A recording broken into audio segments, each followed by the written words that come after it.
Welcome back to our channel. So today in this video we are going to discuss about how to automate folder creation with Cipher in Google Drive. So without wasting much of our time, let's get straight into the video.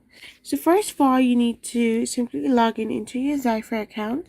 Once you're in your Cipher account, you need to simply get logged in into it. So after logging in, all you can do is simply tap on Create Zap.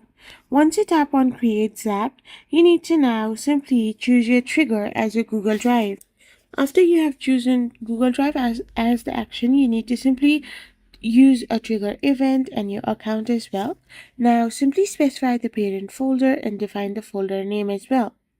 After doing this, you can test and turn on your Zap, like test each step and just see how much it is functioning. Once confirmed, you can turn on your Zap to activate the automation. The specified trigger event will now automatically create folders in your Google Drive according to your setup.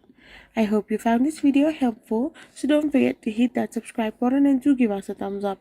We will be back again with more informative videos. Thank you for watching.